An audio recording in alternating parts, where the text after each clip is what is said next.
TV KPM. Hai, Assalamualaikum dan selamat pagi kepada anda semua yang sedang menyaksikan Teras di Didik TV KPM bersama dengan saya Azhar Hilmi. Apa khabar semua? Harapnya ceria-ceria selalu, sentiasa bertenaga dan luar biasa. Kalau kita tengok semalam sidang media bersama dengan Yang Berhormat Menteri Kanan Pendidikan ada menyebut berkenaan dengan pemansuhan UPSR dan juga penangguhan PT3, tetapi ianya bukan menjadi alasan untuk adik-adik kita ni bila dengar kan tangguh PT3 kan UPSR dah tak ada, dah malas nak belajar. No. Peperiksaan tetap ada dan belajar tetap kena belajar. Baik, untuk hari ini kita nak belajar sama-sama ataupun kita nak ulang kaji sama-sama subjek kita literasi keuangan menengah atas dan topik kita kerahsiaan maklumat peribadi. Wah, ni best ni pasal kita punya penjagaan data kita ni. Tapi siapakah guru yang akan bersama dengan kita? Jom kita saksikan dulu video profil ini.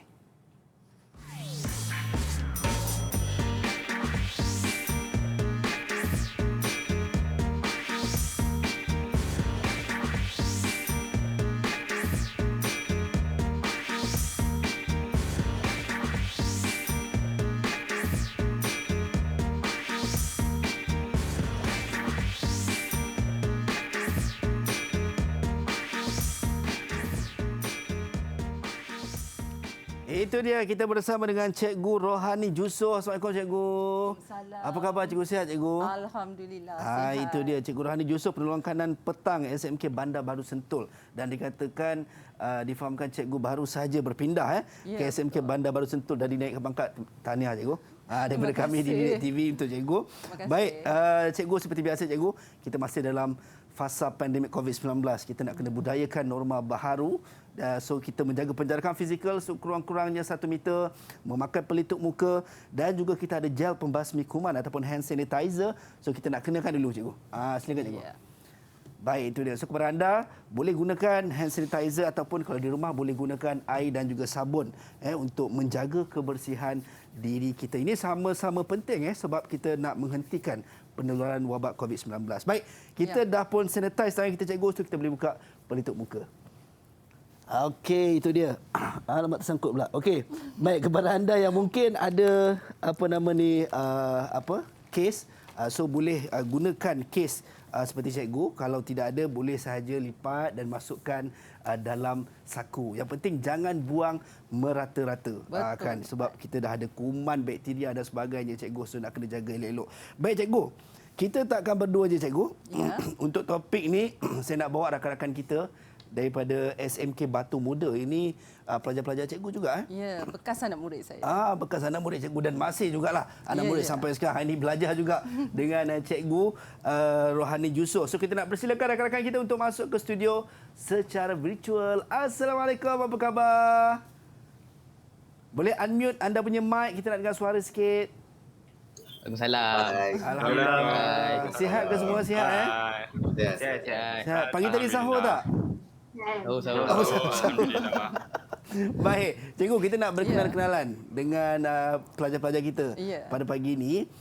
Mungkin kita nak mulakan dengan Khalis. Boleh Khalis? Boleh. Silakan Khalis. Hai, nama saya Muhammad Khalis bin Azim Hadi.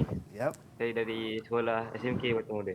Alright, terima kasih Khalis. Baik, Arif, seterusnya silakan Arif. Assalamualaikum, nama saya Muhammad Arif Hilmi. Saya dari SMK Batu Muda. Alright, terima kasih Arif. Seterusnya Ali Imran. Sedap nama dia. Hai, Assalamualaikum. Nama saya Ali Imran bin Muhammad Samsun. Saya dari SMK Batu Muda. Baik, terima kasih Ali Imran. Seterusnya Afiq. Silakan Afiq. Afiq. Dia tiada. Tak ada, dia tiada. Next. Okey. Seterusnya Husnina. Silakan Husnina. Ada ke? Ada Husnina ada. Hai. Batu Muda. Alright, terima kasih Husnina. Dan seterusnya Muhammad Emmanuel. Betul ke sebutan saya? Betul.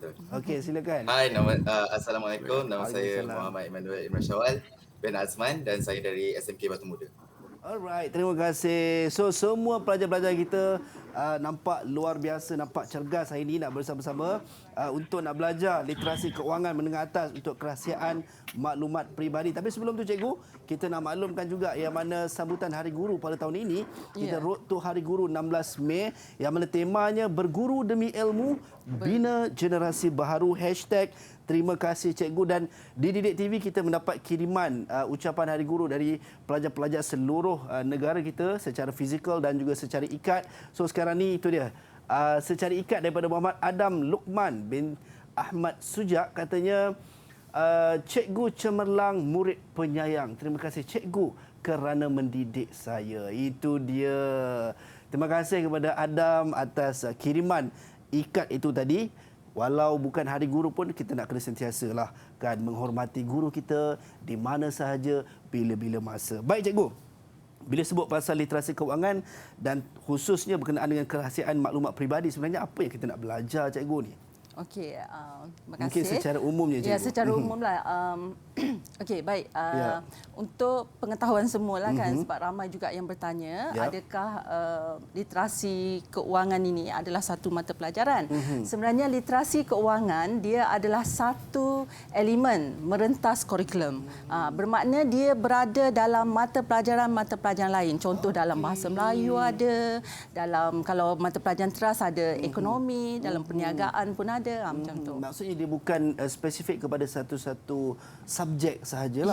So maksudnya dalam banyak subjek juga akan ada elemen ini. Keuangan. Itu dia sebenarnya sangat best. Elemen ini dia nak mendidiklah.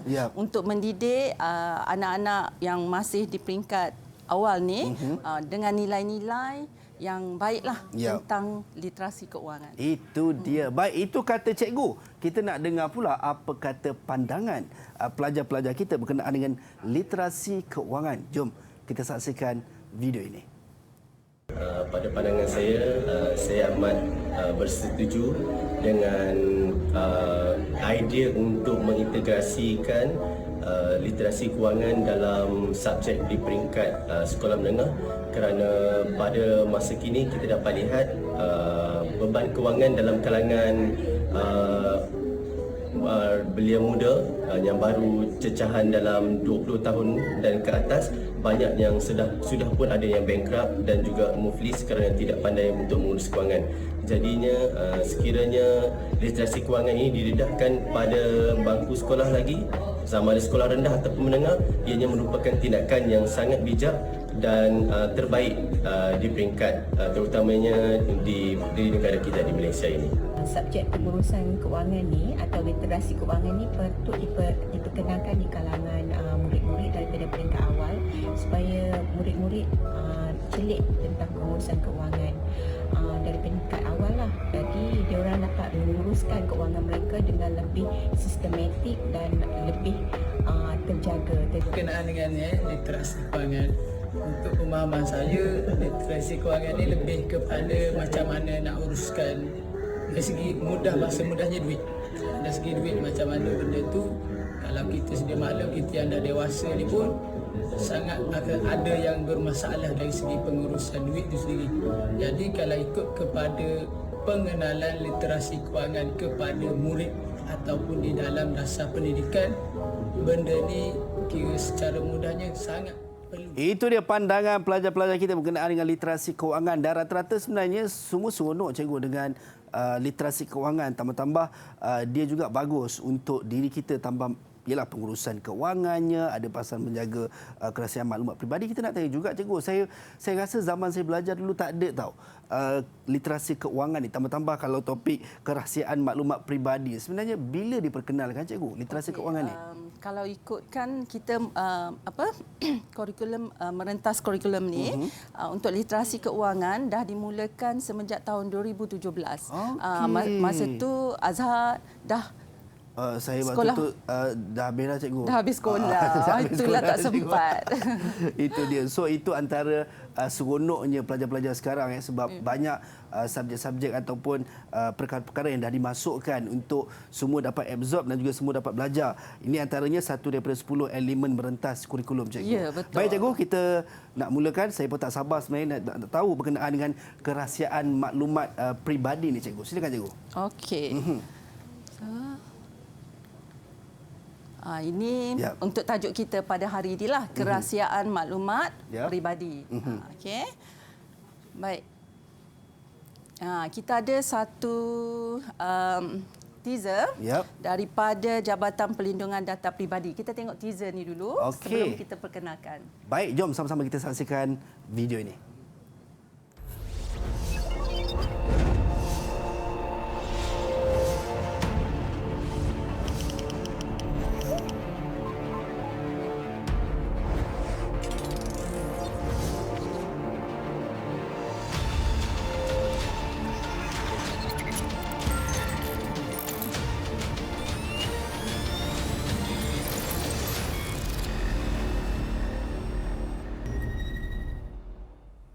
Itu dia, jaga data anda cikgu. Ya, jaga data kita. Ya. Okey, kalau tengok tadi mana anak murid-murid saya. Yap. Okey, apa yang daripada teaser tu, apa yang dia tulis? Apa itu data peribadi? Okey. Apa dia? Baik, cikgu Ada nak tanya siapa cikgu? Ke nak volunteer? Ada volunteer. Ali kan nak jawab? Okey, siapa yang nak jawab?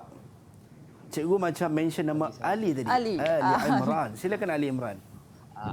Saya nampak data peribadi ni seperti IC, seperti barangan peribadi yang milik kita yang harus kita jaga. Okey.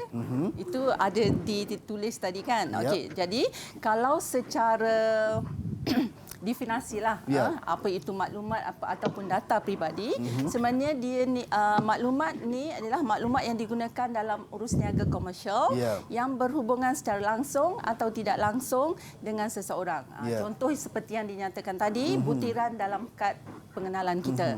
Nama kita, alamat, nombor, itu nombor kad pengenalan. Ini semuanya adalah data peribadi kita, termasuk pasport, kad kredit, maklumat perbankan, maklumat kesihatan, alamat email, gambar-gambar kita sekalipun. Asyik. Walaupun gambar tu dikategorikan sebagai maklumat data peribadi cikgu. Ya. Okey. Okey. Baik cikgu. Okey, ini saya tengok daripada video ni cikgu. Ini macam gambar ni macam calling pasal calling kan cikgu kan. Okey. Tapi cikgu, apa kata cikgu sebelum kita masuk kepada calling ni? Kan kita nak berhenti rehat seketika. Kejap kita nak bagi semua fikir absorb apa sebenarnya cikgu nak sampaikan dengan gambar ni. So jumpa sekejap lagi dalam Teras Didik TV KPM.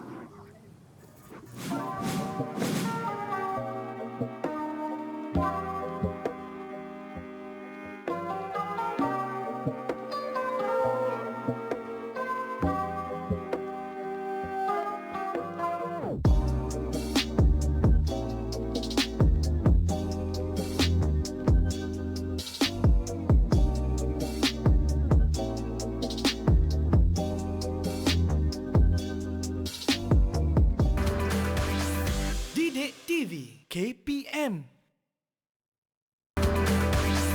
Didik TV KPM.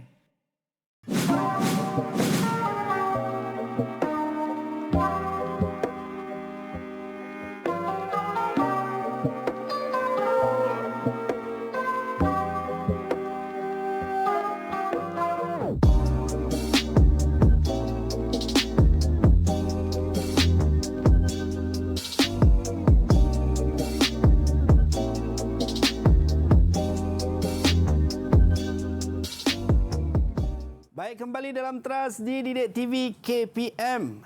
Untuk subjek ataupun apa yang kita nak belajar hari ini adalah berkenaan dengan literasi keuangan menengah atas dengan topik khusus kita kerahsiaan maklumat peribadi. Tadi cikgu dah kongsikan berkenaan dengan antara data yang perlu kita jaga, IC, maklumat perbankan, kad kredit dan sebagainya. So cikgu cikgu dah masuk kepada gambar ni. Saya pun nanti tak dapat jawapan sebenarnya apa yang kita nak belajar untuk gambar ni, cikgu. Silakan, cikgu. Okey, jangan susah hati. Jadi kita akan dengar audio ini. Alright, kita nak dengar audio. Jom sama-sama kita dengar audio ini. Hello, boleh saya bercakap dengan Encik Razak bin Ismail? Ya, saya Razak. Siapa ni? Oh, saya dari bahagian transaksi Bank Muhibah. Saya ingin memaklumkan bahawa wang sejumlah 18,000 telah dikreditkan ke akaun Encik. Ha? Nombor akaun Encik adalah 0285101690, kan? Ya, betul. Pihak kami mendapati bahawa duit yang masuk ke akaun Encik telah dipindahkan ke 3 akaun yang berlainan dalam masa yang singkat. Jadi, saya ingatkan kepastian, adakah Encik yang membuat 3 transaksi ini? Tak ada. Tak ada? Transaksi dalam akaun Encik agak mencurigakan. Siapa yang bercakap ni? Oh, nama saya Miss Lee. Saya dari bahagian transaksi Ibu Pejabat Bank Muhibah. Akaun Encik didaftarkan pada tahun 2017 di Bank Muhibah, Cawangan, Sarawak. Alamat Encik nombor 21, Besaran 1, 12, Sendur, Kuala Lumpur. So, alamat Encik di Kuala Lumpur, tetapi akaun dibuka di Sarawak. Betul kan? Ya, saya memang tinggal di Kuala Lumpur. Jadi, akaun Encik ini telah disalahguna. Pihak kami mendapati ada kegunaan yang meragukan. Jadi, saya menasihatkan agar Encik membuat laporan polis dengan segera. Baik, saya akan buat laporan polis di balai yang berhampiran. Tak boleh, Encik. Encik perlu membuat laporan di IPK Sarawak kerana akaun Encik didaftarkan di Sarawak. Tetapi, sekarang kan semua urusan boleh dilakukan atas talian sahaja. Takkan tak boleh buat laporan di sini. Saya di KL, bukan di Sarawak.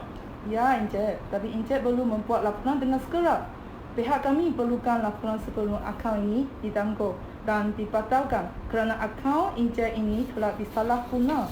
Beginilah, Encik. Saya boleh tolong sambungkan panggilan ke IPK Sarawak bagi memudahkan Encik membuat laporan. Saya tolong sambungkan, ya, Encik? Ya, boleh. Tolong sambungkan. Baik, itu dia, cikgu. Audio ini perbualan skamer ke, cikgu? Sebenarnya perbualan di antara skamer. Skamer ni dia menyamalah sebagai pegawai bank daripada bank kan, untuk mangsa ni lah, untuk menipu mangsa. Dan kalau kita dengar tadi daripada audio tadi, dia kata dia nak sambungkan. Jadi kita masa tu kan panik ke mungkin, bila dia kata sambungkan, sambungkan. Disambung tu sebenarnya bukanlah ke IPD atau IPK yang betul. Scammer dia orang juga ceritanya. Baik, kalau kita tengok sebenarnya, cikgu, dekat YouTube, dekat laman Sarawak semua banyak juga tular kes-kes sebegini, cikgu, yang berlaku. Baik, jadi cikgu, kalau ada pelajar saya kan. Kalau katalah tadi, kalau dia dah sambung ke IPD kan, biasanya dia orang akan minta lah butir-butir apa yang perlu kan, kononnya untuk buat laporan. Agak-agak apa berlaku pada Encik Razak tadi, nama dia Encik Razak kan? Agak-agak apa yang berlaku? Ada siapa nak tolong jawab lah apa yang berlaku agak-agak? Itu dia, nampaknya Emmanuel. Ali lagi tak jawab. Ali Imran. Silakan Ali Imran. Bagi saya Encik Razak ini dia akan perasan yang dia telah memberi identitinya kepada orang lain. Jadi bila dia dah perasan, dia akan perasan juga yang dia akan kehilangan identiti ataupun identiti dia disalahgunakan.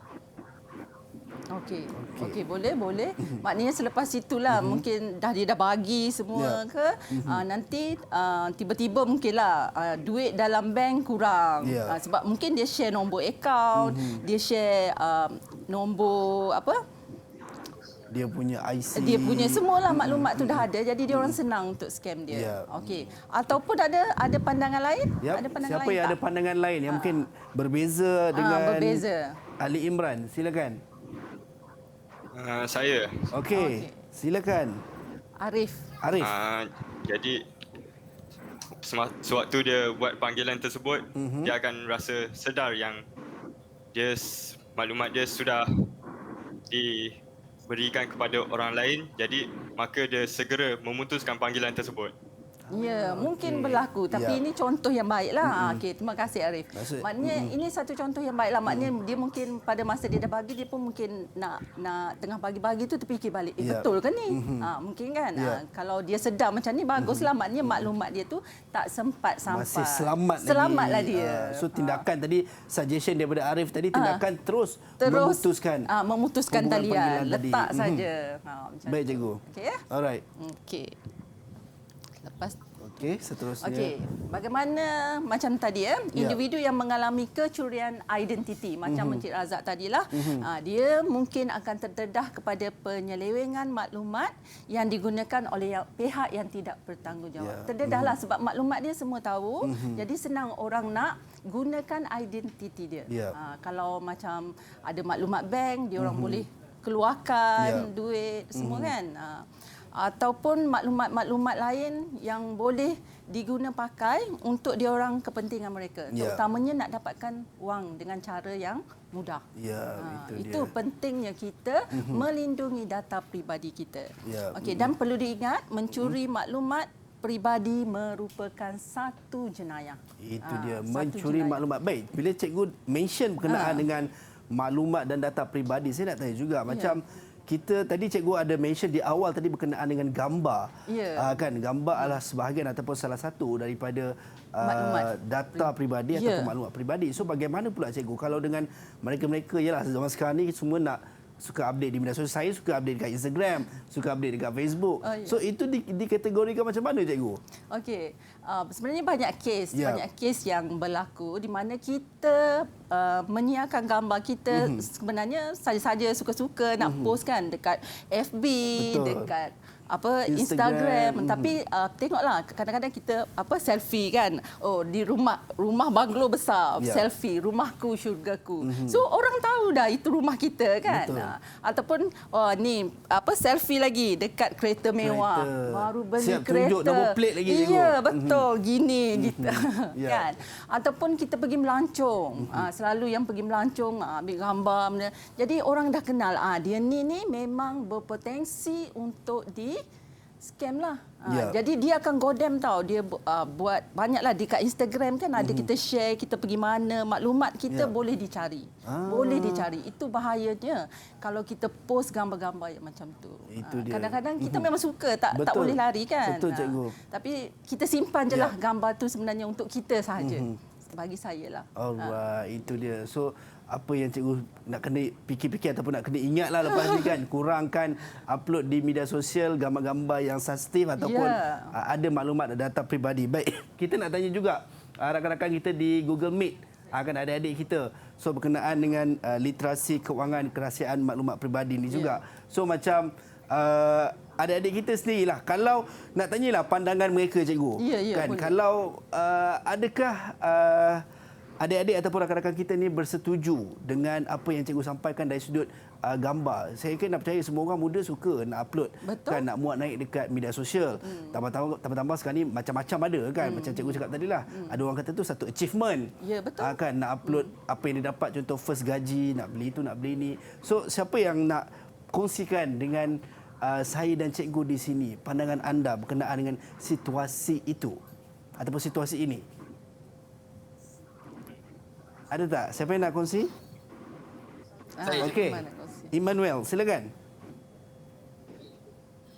Saya setuju apa yang Karya tadi katakan. Kalau melancong tu nanti pencuri tahu kita tak ada dekat rumah. Boleh juga. So satu perkara yang betul juga. Ya, betul juga. Kita ambil gambar kita berada dekat sini. So orang tahu dekat rumah kita tak ada orang. Contoh kan dia bagi tahu tu. Okey. So macam dari sudut kalau berkongsi nama sekolah, Kan ada tak? Kan? Adakah itu dikira sebagai maklumat data peribadi juga, cikgu? Nama sekolah mungkin tak adalah orang nak scam nama sekolah, nak cari apa. Tak ada lah. Memanglah data, memang itu data. Tapi maklumat... Cuma mungkin orang boleh trace untuk dapatkan dia di situ lah kan. Ini mungkin takut berlakunya kes pencelekan pula kan dan sebagainya. Baik, ada tak lagi siapa yang nak kongsikan berkenaan dengan tadi Emmanuel dah kongsikan.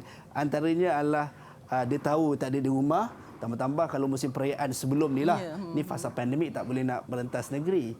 Kan fasa sebelum tu orang dah tahu dah, orang dah aim. Kalau cuti raya mesti ada orang pecah rumah lah, kecurian dan sebagainya. Baik, siapa lagi nak kongsi? Silakan. Ada tak? Okey, Husnina. Kita tak dengar lagi suara Husnina. Kan, semua suara jejaka-jejaka tampan sahaja. Husnina diam saja. Okey, Husnina. Silakan Husnina.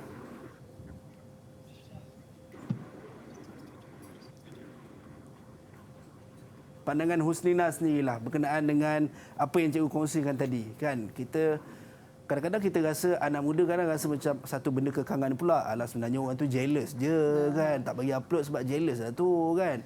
Husnina ada apa? Ada share gambar tak biasa? Ada share gambar tak? Ada Instagram tak? Ada. Tak ada. Saya gambar. Husnina ada Facebook dan Instagram tak? Ada. Selalu kongsikan apa dekat Instagram dan juga Facebook? Kan tak ada kongsi apa-apa. Tak ada kongsi apa-apa. Dia tak aktif. Bagus ni. Dia fokus pada pelajaran. Itu. Cuba kan? tanya yang lain. Ada tak? Yang lain? Yang lain? Yang lain tu senyum tu. Iskandar.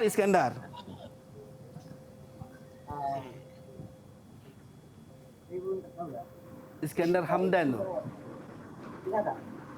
Dengar. Mungkin kena dekatkan sikit mic. Dengar. Okey, teruskan.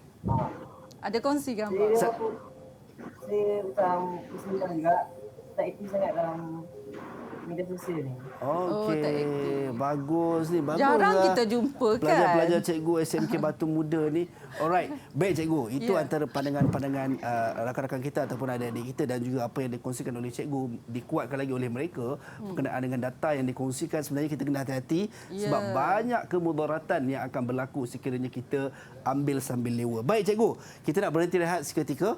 Dan sekejap lagi kita nak kembali, kita nak tahu dengan lebih lanjut lagi berkenaan dengan kerahsiaan maklumat peribadi ni. Kita nak kena secure kita punya data peribadi. Dan jangan ke mana-mana, kembali selepas ini dalam Teras Didik TV KPM.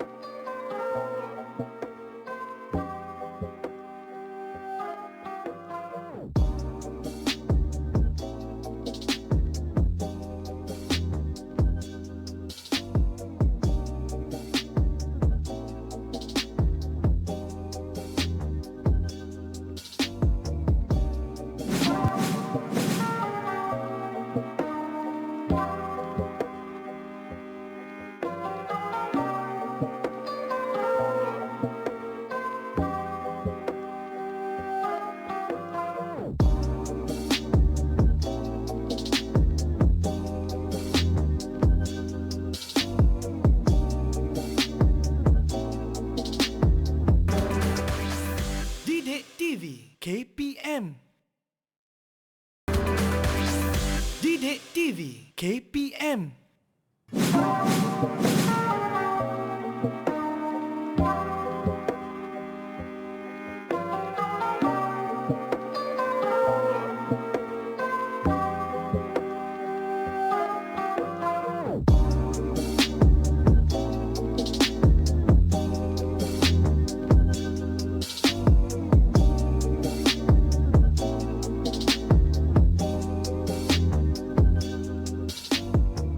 Baik, kembali dalam Teras di Didik TV KPM. Kita masih belajar sama-sama untuk subjek kita ataupun apa yang kita nak kongsi hari ini bersama dengan Cikgu Rohani Jusoh, literasi keuangan menengah atas, dan topik kita kerahsiaan maklumat peribadi. Tapi sebelum tu suka saya nak ingatkan kepada anda, walau di mana pun anda berada, terus membudayakan norma baharu penjarakan fizikal sekurang-kurangnya 1 meter dan juga memakai pelitup muka di tempat awam serta kerap sanitasi tangan ataupun basuh tangan dengan air dan juga sabun. Tadi cikgu dah bercerita ataupun dah kongsikan berkenaan dengan pentingnya menjaga maklumat ataupun data peribadi ini sebab kecuaian kita akan membinasakan diri kita dan jangan kita biarkan diri kita diselubungi misteri scammer. Itu dia tadi. Baik cikgu, kita nak teruskan sesi kelas kita pada pagi ini cikgu. Silakan cikgu. Kita ada sini ada 7 prinsip perlindungan data peribadi yang akan kita tunjukkan daripada Jabatan Perlindungan Data Peribadi lah. Yep. Okey. Okey, ada 7 prinsip. Okey. Pertama prinsip am, prinsip notis dan pilihan, prinsip penzahiran, prinsip keselamatan, prinsip penyimpanan, prinsip integriti data dan yang ketujuh prinsip akses. Okey, untuk tahu dengan lebih mendalam, kita akan tengok video ini. Okey, jom kita sama saksikan.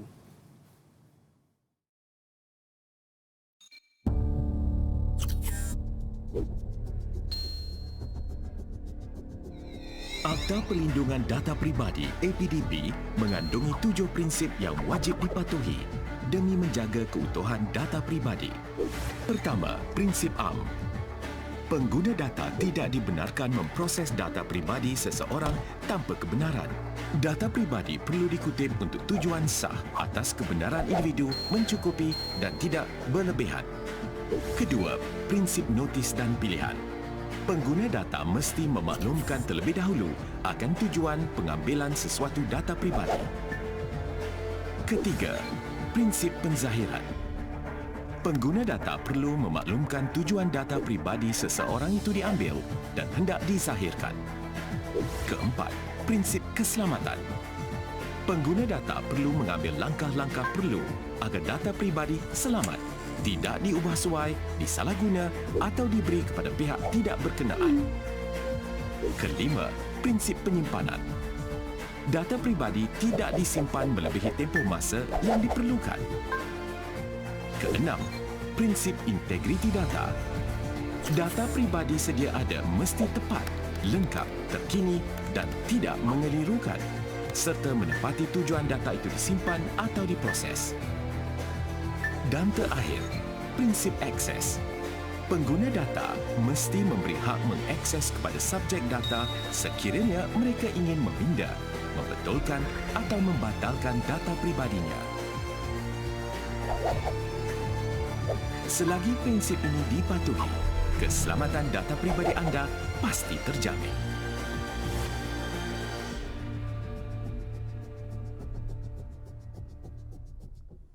Itu dia cikgu. Maknanya selagi kita patuh kepada 7 prinsip ini, maknanya kita terselamatlah, dilindungi kita punya data-data kita. Baik, bila sebut antaranya cikgu yang saya sempat saya kita tengok daripada video tadi, saya tertarik dengan prinsip am yang prinsip mana disebut kita ambil maklumat daripada pihak kedua mesti dengan kebenaran. Kebenaran, kan?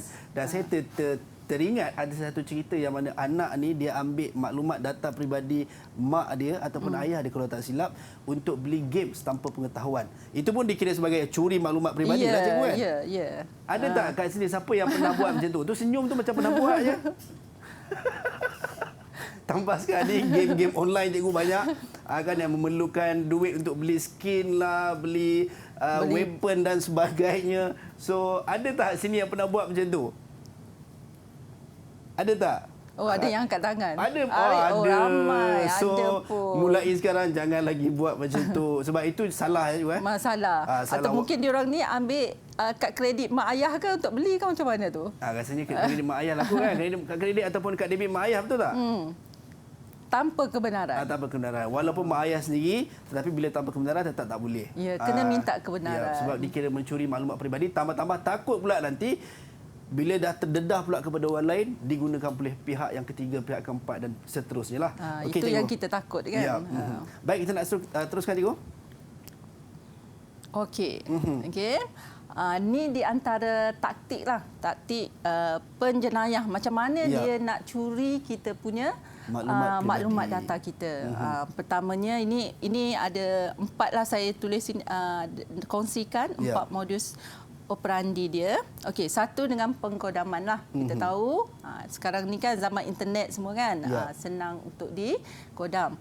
Okey, so yang kedua dia mencuri secara fizikal. Mencuri secara fizikal ni pergi curi je lah. Curi komputer kita, curi handphone, di mana dalam komputer, dalam handphone ini ada maklumat-maklumat kita lah, kan? Okey, penyamaran sosial ini pun banyak yang berlaku.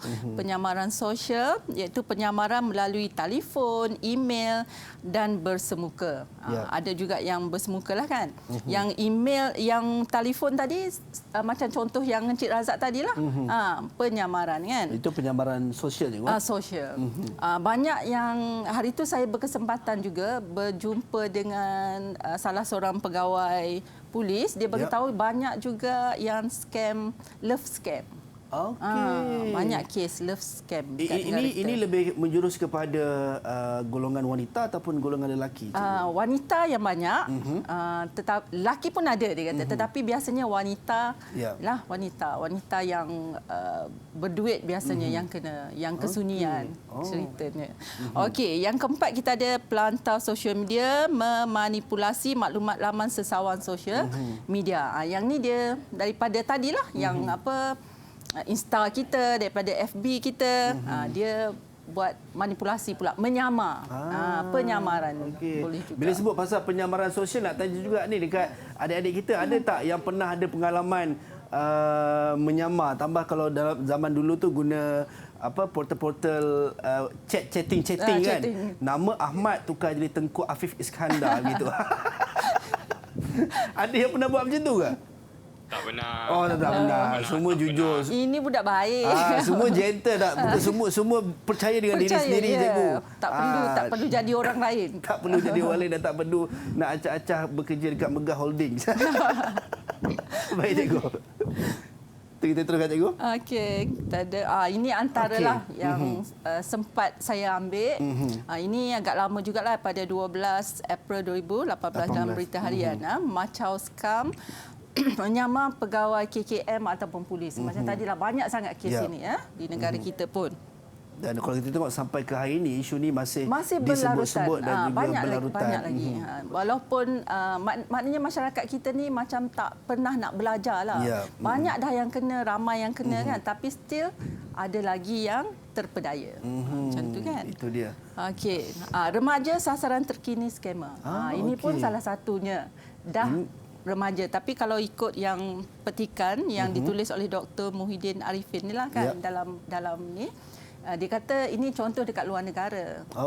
Tapi tak mustahil lah remaja-remaja di negara kita ini akan terlibat ataupun menjadi mangsa seterusnya. Kalau kita terus culas, terus ambil ringan terhadap apa yang cikgu kongsikan tadi, so secara tak langsung mendedahkan diri kita untuk menjadi mangsa, ataupun mungkin lebih teruk kita akan menjadi pemangsa. Kan itu yang kita nak kena elakkan. Baik, pelajar-pelajar yang berada bersama kita pada ketika ini, so far semua faham setakat ini, ataupun mungkin ada soalan-soalan yang nak diajukan kepada cikgu, silakan. Tak ada. Faham Faham. Ada sebarang soalan lain? Ada siapa yang nak tanya soalan ke? Nak tanya soalan ke apa-apa saja? Ada. Okey, siapa? Silakan. Silakan Ali Imran. Saya nak tanya. Sebagai seorang pelajar, jika kita terkena scammer ataupun scammer yang call kita, adakah wajar kita memberitahu kepada ibu bapa? Okey. Satu soalan yang sangat baik. Ali Imran kata, kalau kita dapat call daripada scammer, adakah perlu bagi tahu kepada ibu bapa ataupun buat don't know ataupun buat tak tahu je, cikgu? Buat tak tahu je kan. Okey, sepatutnya bagi tahulah apa-apa sahaja yang berlaku pada kita, sebab ibu bapa kita adalah yang bertanggungjawab ke atas kita. Apalagi kalau kita dapat panggilan yang memang kita dah kenal pasti itu scammer kan. Bagi tahu. Memang kena bagi tahu. Kena bagi tahu. Dan mungkin kita nak kena ambil langkah selamat sebab bila dia dah boleh hubungi, dibimbangi selepas satu panggilan, ada panggilan berikutnya. Mula-mula kita tak layan apa semua kan. Tapi bila berikutnya yang berikutnya tu takut juga terkena. Jadi sebaiknya Ali bagi tahulah mak ayah, ya. Itu dia. Baik, ada lagi ke soalan-soalan lain yang nak diajukan? Okey, silakan Emmanuel. Saya nak tanya, kalau barangan yang kita beli dalam atas talian, maklumat tu akan didedah kepada orang lain atau tidak? Ini soalan yang kalau kita tengok cikgu dalam fasa pandemik COVID-19 daripada start PKP 18 Mac tahun 2020, kalau kita tengok pembelian ke atas talian ni meningkat secara mendadak. Ya, betul. Dan adakah ini dikira sebagai kongsi maklumat data peribadi kepada orang pihak ketiga ataupun pihak keempat, cikgu? Sebenarnya dia tengok ada yang online tu yang betul lah, yang betul. Maknanya barang sampai kan. Sampai apa semua kan memang betul lah yang tu. Ada juga yang bila kita beli barang tak sampai-sampai. Itu dah satu yang salah lah kan. Okey. Yang satunya tentang kalau yang barangan ni yang kita beli secara online perlu diingat juga dari segi maklumat peribadi kita dekat alamat kita kan. Biasa kita dah dapat barang, bungkusannya kita letak mana? Biasanya kadang kita buang lah, cikgu. Kita buang lah kan. Di situ semua dah ada maklumat kita, nama kita, nombor telefon kita kan. Kadang-kadang bila kita tu tulis lagi nombor IC kan. Kan ada yang macam itulah. Tapi sebenarnya yang syarikat yang hantar tu pun sendiri dia pun ada prinsip-prinsip dia. Dia tak boleh dedahkan benda mungkin ni kepada pihak lain dengan pihak berwajib betul. Juga, cikgu kan. Itu kalau dia salah juga dia. Itu dia. Soalan yang sangat baik. Terima kasih Emmanuel. Saya pun dapat input baru juga kan. Sekarang ni semua ujung jari je, cikgu. Nak beli tu pump order. Nak beli tu pump order kan. Tapi kita terlupa, kita takut-takut maklumat data peribadi kita terlepas ataupun bocor kepada pihak-pihak yang tidak bertanggungjawab. Baik, cikgu. Kita nak teruskan tapi kita nak berhenti rehat seketika. Okey, boleh. Anda semua jangan ke mana-mana. Kita akan kembali selepas ini dalam Teras Didik TV KPM.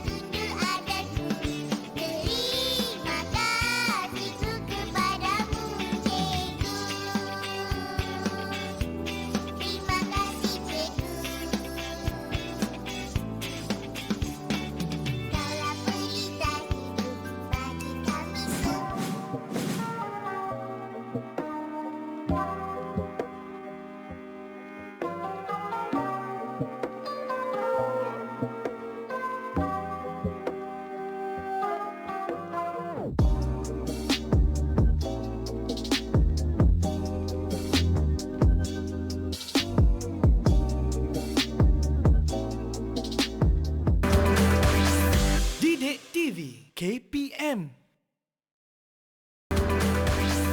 Didik TV KPM.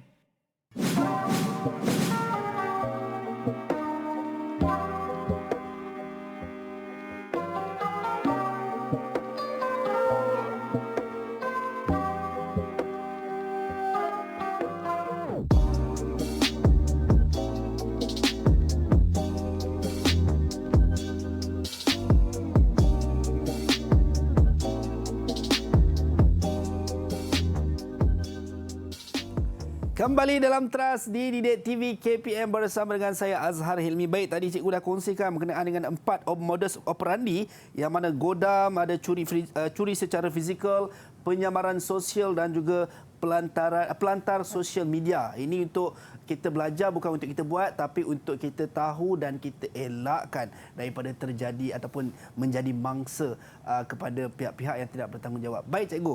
Kita nak teruskan sesi kelas kita pagi ini, cikgu. Silakan, cikgu. Okey.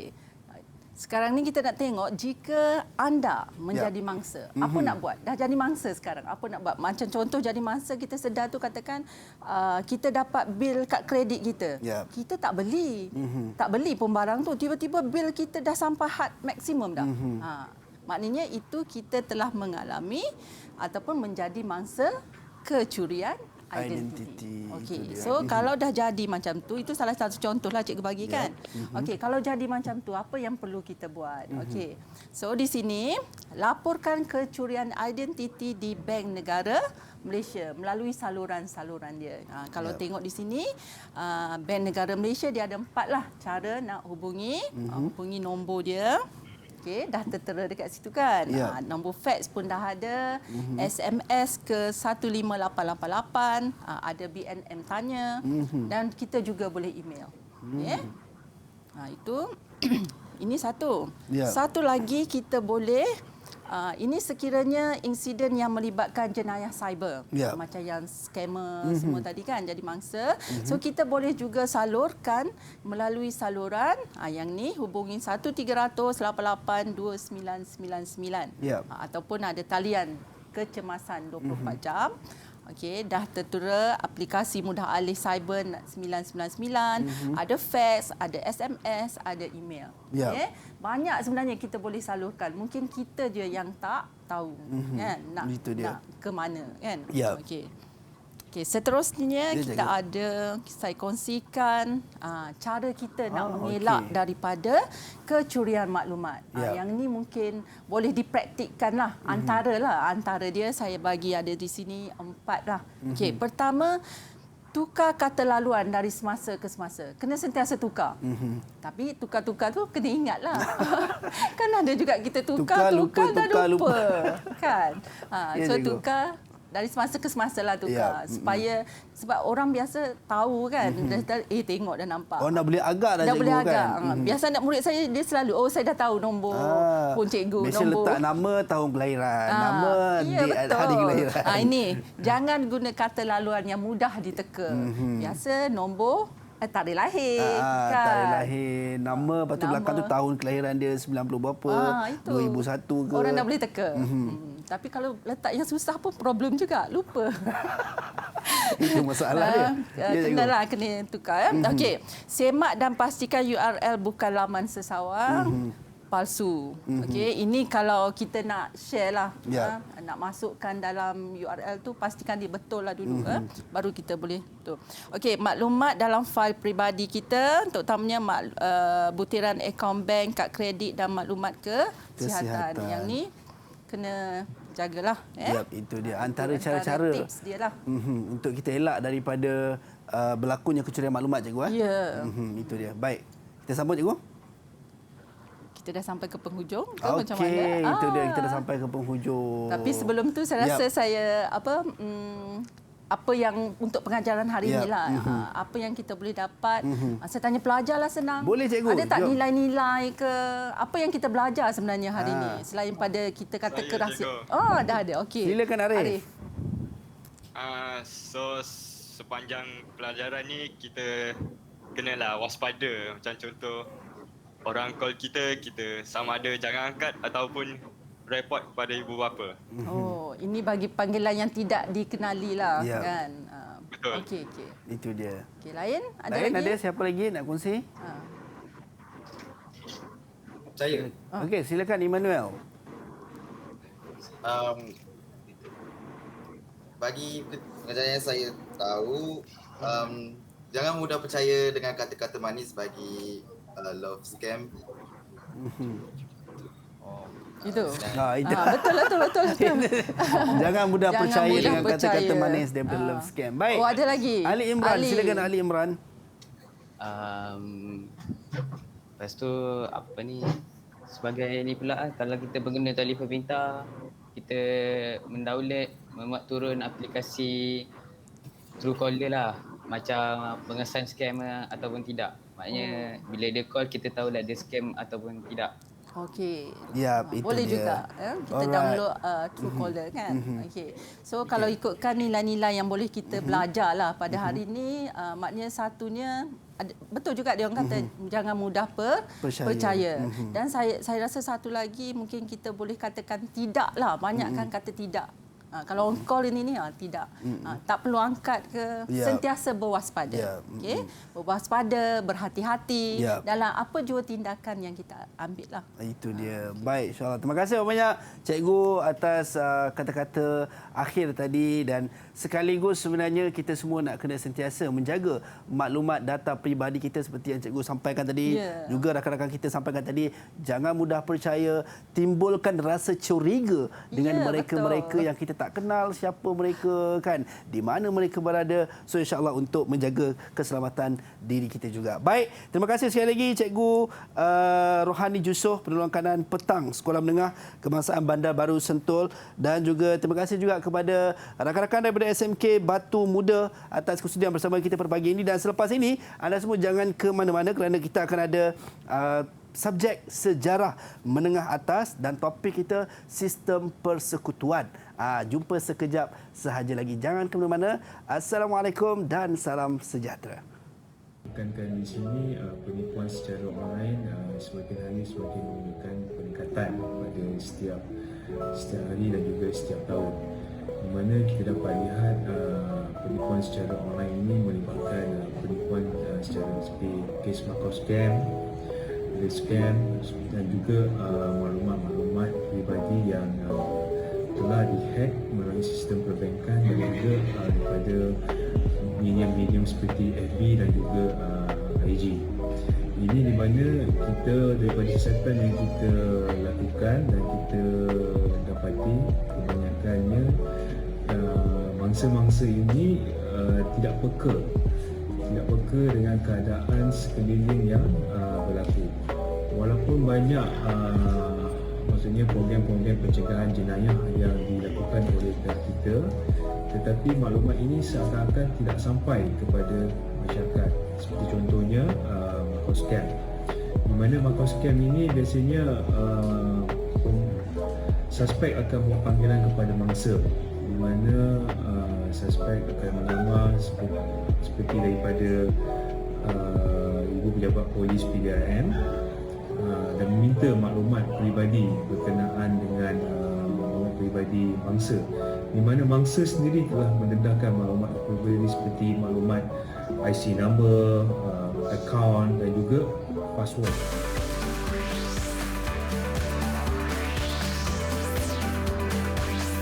Didik TV KPM.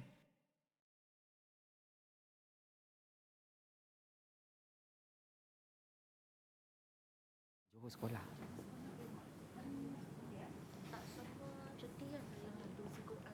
Nuzul Quran hanya negeri-negeri tertentu sahaja.